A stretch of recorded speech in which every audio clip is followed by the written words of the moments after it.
Now for us to take a look at some of our worldwide and national news from sources that you may not be accustomed to hearing from. For instance, I like to go to TASS, which is the Russian news agency.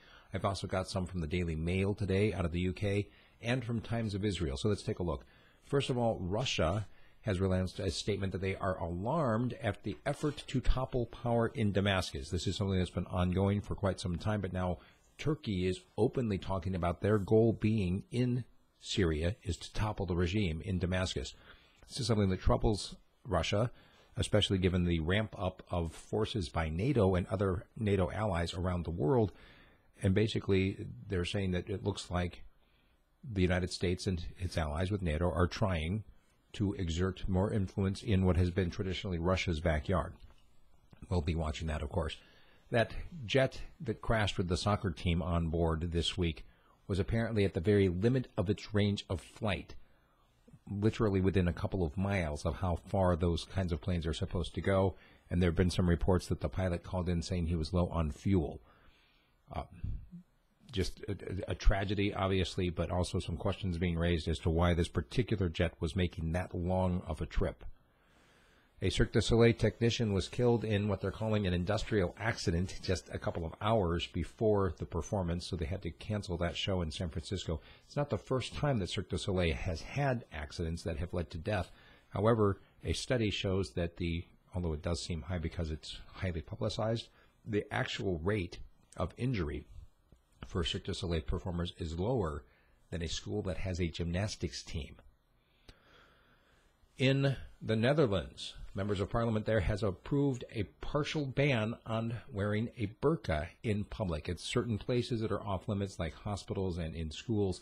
And the whole point of banning the burqa is, well, it's something that's been kind of a hot point across Europe for some time because there is such a large element of the population that is Muslim in Europe. And watching this, of course, the Dutch MPs approving the partial ban, it's something that they've been toying around with for at least a decade, and now they've actually moved forward. Some people still saying this is something that could have been taken care of without legislation. Amnesty International released a report that slams Colgate, Nestle, and Unilever for their supply chain of palm oil, specifically alleging that there are abuses, that they use child labor, that the people who work in that palm oil industry are being forced to work exceedingly long hours for very low pay.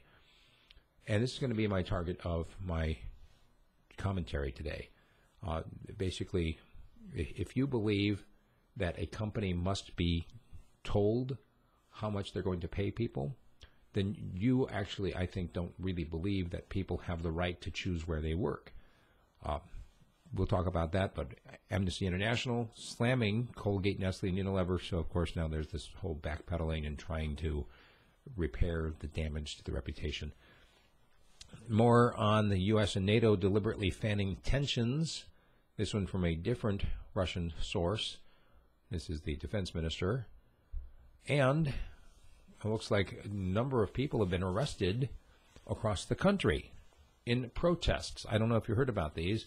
The fight for 15, the idea being that $15 should be the minimum wage that people get paid, and there are a number of protests across the country in which literally dozens of people have been arrested in a number of different cities.